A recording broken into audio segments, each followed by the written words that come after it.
Cheryl. Thanks, Sean. There have been conflicting reports this morning. Can you say whether the president has made a decision about whether to stay in or withdraw from the Paris Climate Agreement? I think the president's comments on this, that he'll be making a decision in the next few days, stand. Okay, will he have a formal cabinet meeting or a formal review before he makes that decision? That'll obviously be up to the president to decide. Hunter. Thank you, Sean. Do you think people should be concerned that the president posted somewhat of an incoherent tweet last night and that it then stayed up for hours? No. Why did it stay up so long?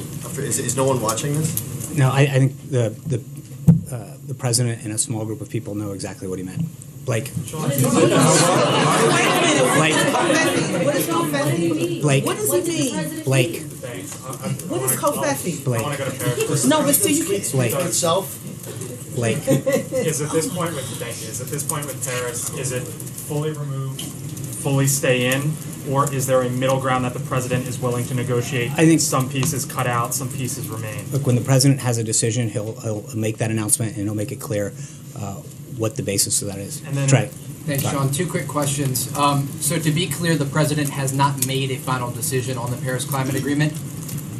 I obviously don't know whether or not he's made it, but when he's ready to make an announcement, he'll make it clear. And one quick follow-up. Who is he consulting with when he is making this decision? What factors is he considering? He's listened to a lot of people, both here, industry leaders, as I think Director Cohen mentioned last week. He consulted with foreign leaders, but he's talked to industry leaders. He's had a lot of input, and ultimately he'll make the decision. John. Thank you, Sean. Two questions. First, yesterday you spoke very strongly and passionately about the president's commitments to human rights. Will he bring up his own strong belief in human rights with the Prime Minister of Vietnam, particularly given the very negative reports on human rights from Human Rights Watch and the State Department? I'm not going to get into the private discussions the president's had. I think we've talked about this with respect to other foreign leaders, that he believes that a lot of the effectiveness of his actions is done behind scenes, and we'll have a readout for that meeting when it's done. All right, my other question is this. Yesterday you answered my question about the president and President Duterte of the Philippines and his war on drugs. President Duterte has also declared martial law in Mindanao in fighting terrorists and has suggested he might declare a nationwide martial law, not unlike that of the Marcos regime for 15 years. Does the president have any views? I think you should touch base with the State Department on that. Sean. Yeah. Thanks, Sean. Does the White House still plan on releasing ethics pledge waivers by tomorrow? And if so, will that be administration-wide? And is there any information you can get to us on how to access that? Yeah, I should have an update for you at some point on that. I'm not ready to discuss it at this time.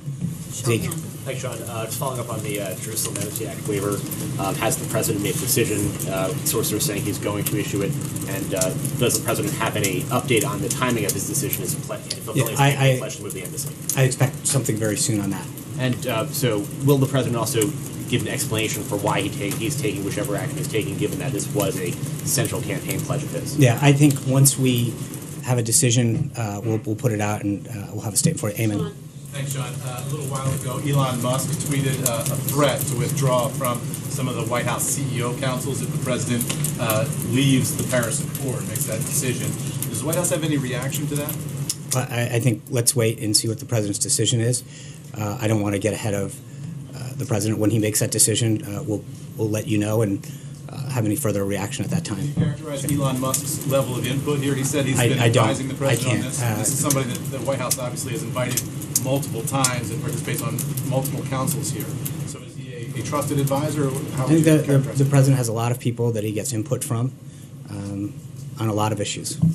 Sean, yeah. CNN is reporting that James Comey will testify that the president pressured him to drop the Michael Flynn investigation.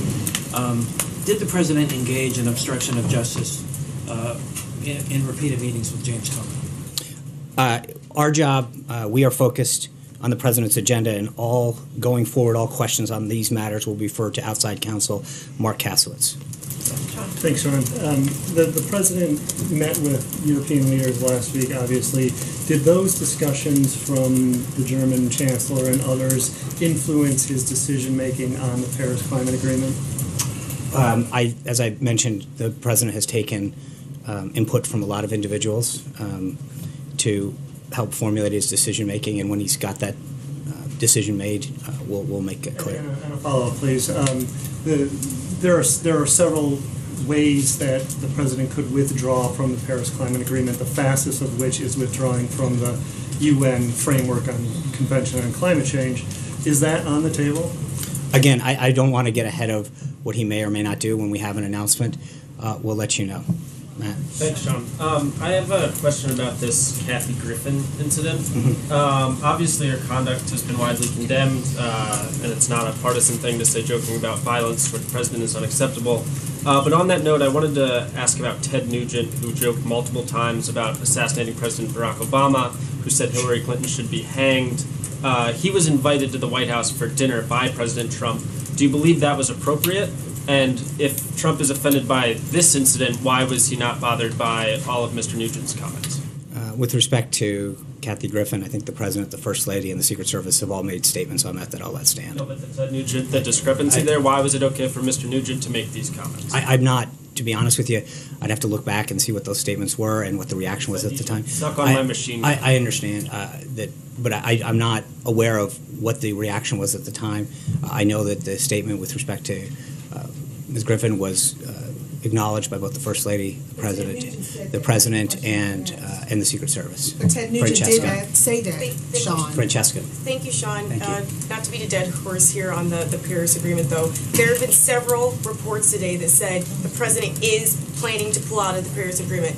Are you saying that those reports are wrong, that he has not made a decision yet?